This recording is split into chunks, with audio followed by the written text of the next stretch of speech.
What's going on, guys? It's the Unhinged Engineer, and today, as promised, I will be answering all the questions you guys submitted as part of our 100 subscriber celebration and Q&A. So thank you so much for your engagement and for submitting questions. I have 4 here, really excited to go through.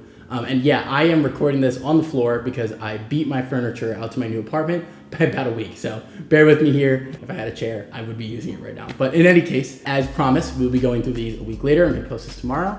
And if you weren't able to submit your questions in time, feel free to drop them as a comment on this video and I'll respond to them in the comments. But after this one, I'm gonna get back to my normal cadence of 1 professional development standard video and the 1 OMSCS vlog per week. But actually for the next 2 weeks, now that I think about it, I'm actually off school. I just finished Game AI, so I'll probably submit like 1 more vlog about the class before the ultimate review of the course overall. And then yeah, obviously computational photography will pick up pretty soon. No rest for the wicked, I guess. But let's get to this Q&A here. I'm just gonna go through them in the order that they were submitted. So first up, W channel and OMSCS reviews. Thank you, I appreciate that.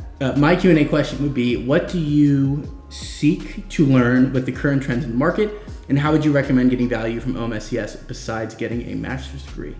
Yeah, this is a good question because I feel like if the master's degree was the only piece of value, like if the only thing I really got out of it was a piece of paper, I'd be much less enthusiastic about it. And there were actually, to be frank, a few degree programs that seemed a lot lighter, a lot less serious, and like I did consider, to be fully transparent, I did consider kind of taking a freebie and just getting the piece of paper, but I do think there's a lot of value on top of that piece of paper from OMSCS, so I'm glad you asked this question. I'll break it up between things I've done thus far and things I want to do in the future. So starting off with things I've done this far, I have 2 like main points.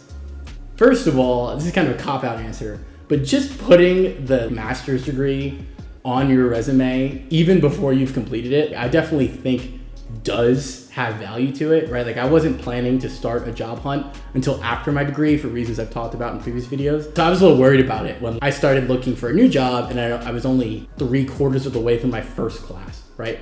But like just putting it on there and being able to talk about what you've done, what you're gonna do, why you chose the program, like there's lots of value. And obviously in terms of ATS parsing, having Georgia Tech or Master's in Computer Science on there helps. The other main piece of value I think I've gotten out of it, specifically from AI for robotics, was the projects. Because I took a bunch of them and I put them on my resume. Like I put the particle filtering project, I would have put the pathfinding project, but I already had one of my own on there, so I didn't.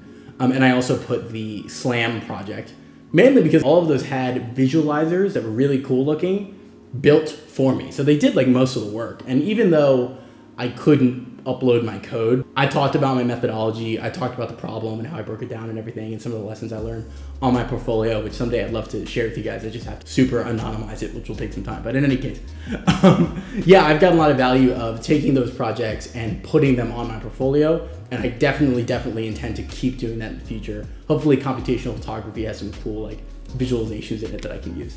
So those are the things I've done thus far. Going forward, I'll say one for me, well, not for me, for other people I would say. Like I'm in a little bit of a weird position because when I read a lot about this program, there are lots of people who use it as a foray into AI. Like if they haven't gotten any AI ML experience before and they're looking to kind of learn the basics and get some credibility, this is a great way to do it. And I'm biased because I'm coming into this with some like AI and autonomy experience, and I'm looking more at other things like mainly computing systems, to be honest, like learning more about just like computer science fundamentals because I'm less familiar with that. I didn't study CS in my undergrad. So I think if you're in that position, this is definitely a great way to get that like first stab at AI. I mean, looking at their artificial intelligence class, computer vision, deep learning, AI for robotics, the game AI class, and like all these courses are really good intros, even as somebody who's done this kind of stuff before. I definitely think they're great courses, and I really do buy it when people say that this was a great entry point into the AI industry. So if that's something you're looking to do, which I know a lot of people are, I think this would be great. But to make a larger point, I do just think supplementing other parts of your expertise that you might not be as familiar with, like what I said, I'm less familiar with the fundamentals of operating systems and computer architecture, some of that like low level stuff. And I'm looking to get that integrated into this degree as soon as possible once I get through my requirements. I think this is a really great way to just kind of explore and learn a lot. And I think overall, if we were looking to specialize as hard as we could, we'd probably be looking more at like master's degrees with a thesis, or a PhD even, right? And so like this is an awesome way as a professional degree to kind of explore what you like and what you don't, and I definitely intend to get value out of that over the course of it. But I hope that answers your question. Thank you so much for submitting it. Let's move on to the next one. Okay, congrats on 100 subs. In your opinion, how has AI affected the aerospace industry, and should aerospace students learn AI too? This is a great question. Thank you. So first of all, how has AI affected the aerospace industry? Another question I'm very biased in answering because I work on autonomy, and I think out of all the sub areas of aerospace, none of them have been affected by AI as much as autonomy. So traditional problems like perception problems and visual odometry, pathfinding, decision making, even like decision trees and finite state machines, all that stuff has been revolutionized by AI, and specifically the deep learning revolution, at least in my opinion, for better or worse. There are definitely lots of things that we're kind of just hurling neural networks at, and we're burning down the Amazon when traditional methods like PID control or whatever else still work, right? They haven't broken just because ChatGPT came out. Talking to people who do stuff with more on the structural side or aerodynamics, traditional orbital mechanics, I think it's revolutionized how we get things done, like getting information more quickly, plotting data more quickly. The amount of the percentage of my ChatGPT or Claude or whatever queries that have been just about plotting data I've already done the hard work of doing and being lazy with Matplotlib. The amount of queries I've done that have just been about that is ridiculous. But hold on, I'm gonna get some water. Okay, trying not to die in the Q&A. In any case, the other fields of aerospace have just been affected the way the world has been affected, of how we get information and how we get kind of menial things done. Everything's been accelerated, which I think is a good thing. In terms of should aerospace students learn AI too, definitely, right? I mean, I think, like I said in the beginning, if you're looking at, GNC or autonomy, absolutely, I would be shocked and disappointed if curricula in these fields were not already starting to teach AI and deep learning and all the other things. Even mine was at the undergrad level, and some of my special topics and more fun creative courses, we were already starting to get into that. So hopefully over the next couple of years, that only accelerates more. But yeah, definitely should learn AI is the short answer there. But okay, let me read the next question. Now that you have finished the AI for Robotics course, do you believe you could have easily paired it with an easy class and taken 2 classes your first semester? Would that have been too much work? Yeah, I have debated this a ton, and I see people debating it a ton on the subreddit, so it's definitely a common question. I think yes and no. I mean, in terms of raw workload, just the numbers, absolutely. I mean, I would say I probably spent 10 to 12 hours a week on that course, and probably could have done another course that was 5 to 10 hours without it being too bad. I mean, I took the standard advice, which is for your first class or first semester, only take 1 class. And I think that was smart just because, I was a little more anxious. I was rusty on my study skills, all these little intangible things about being a student. I kind of forgot because I hadn't been a student in 2 years. I graduated 2 years ago, or 2 years prior to starting the degree. So I think taking some time to get back into that flow was definitely valuable. And I think having a context switch between 2 courses at once while shaking off all those cobwebs would have been a little tougher than usual. However, I definitely want to take 2 courses at once at some point. Honestly, just to log in, see how the experience goes. I think those will probably be 2 easy classes instead of a mid-tier class and an easy class. I definitely think it's possible, but for me, honestly, I'm going to take 2 courses that I like and I'm taking for the interest's sake, but I know are not going to be that crazy of a workload. Paramount blast through, maybe over a summer semester even. So that's something I definitely want to do and share the experience with you guys. But the next couple semesters will probably be a little too difficult for that. So I'm taking computational photography next. If you go on OMS Hub, I think that's about 16 hours a week. That's what it is rated as. And so I won't be pairing anything with that. And then I think next, if possible, I would like to take the actual hardcore AI class, right? So no more AI for robotics or video games or whatever. The AI class that I have to take as part of my core requirements.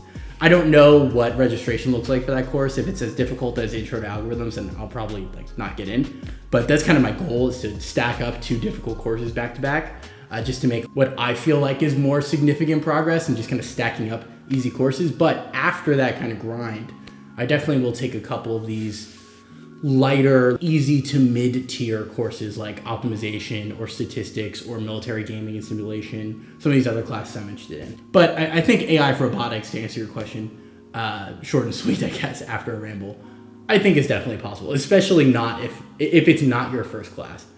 That said, it seems like for a lot of people, AI for robotics is their first class, and I do think it's a great first course to get back into the flow of things. So if it's not your first course, yes. If it is, I would probably take the advice and do that first semester as just the one course. But okay, last questions here. Also got a congrats. Thank you for the congratulations. But last question we have here. What made you pivot from aerospace engineering undergrad to GT comp sci post-grad? Is there some competitive advantage for an engineering major who programs? Yeah, this is a great question. This is kind of related to my like computer sciences coach video, which unsurprisingly from the title and thumbnail is one of my like top performing videos. I think it's my second best behind the software engineering tools that don't make you look like a moron video. But in any case, I definitely think there is. I looked at aerospace degrees online that were remote. There were a few reasons that I kind of avoided those.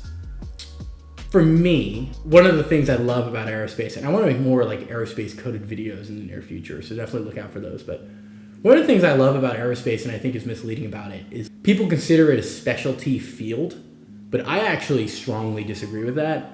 I think it's a generalist field. And my argument there, which I'll definitely make in a future video, so spoiler alert, is most fields you're learning, or most degrees like mechanical or electrical or whatever else, you're chemical even, you're learning about like a field of study, like a field of math and science and experimentation and all this stuff over however many years, and how these kinds of things work, physical phenomena work.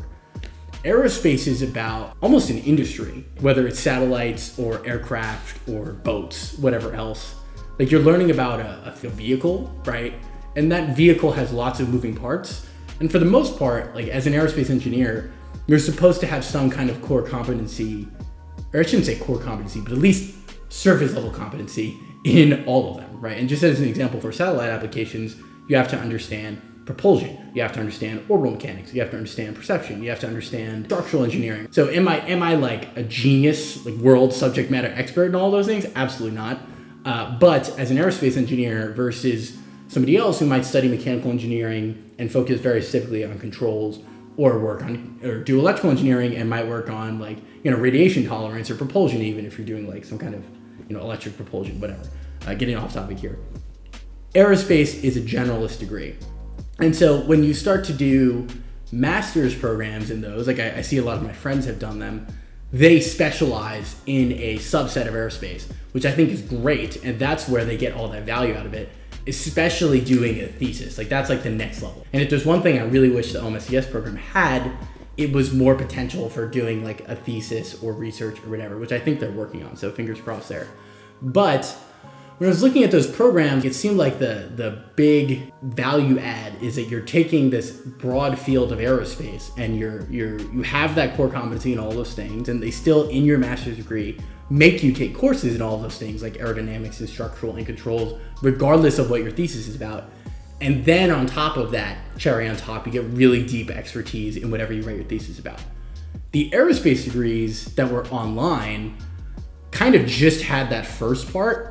And to be blunt with you, I do not want to do aerodynamics again. I'm tired, man. I don't want to do aerodynamics. I don't want to like size a rocket nozzle. That's just not my speed. If it's your speed, Godspeed, right? Have fun.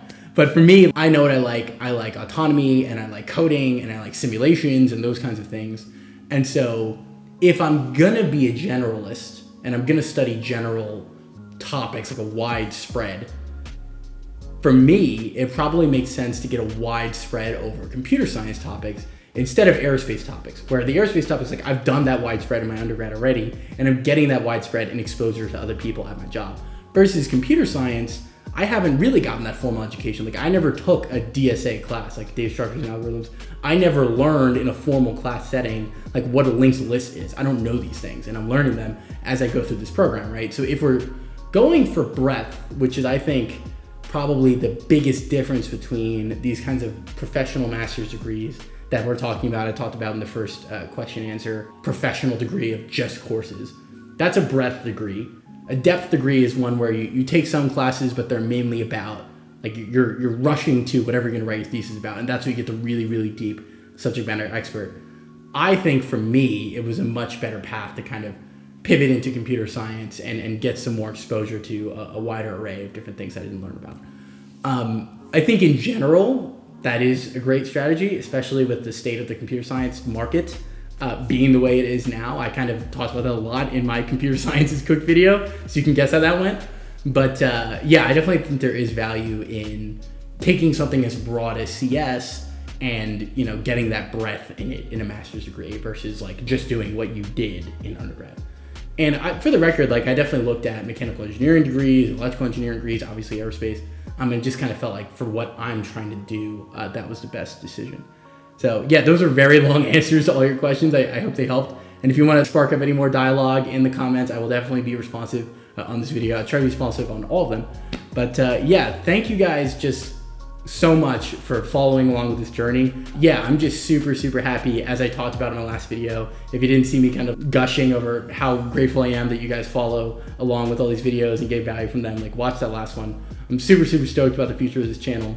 Many, many more Q&As to come, and whatever this evolves into, I'm really, really excited about all the possibilities and all the opportunity for hopefully you guys, if you get value out of it, as well as me for learning a lot on this journey. So thank you for being part of it with me. Like I said in the beginning of the video, I'm the Unhinged Engineer. Hopefully my next few videos are in a slightly better setup than the floor of my unfurnished apartment. And I will see you wherever that next setup is. So thanks a lot for watching. See you guys next time.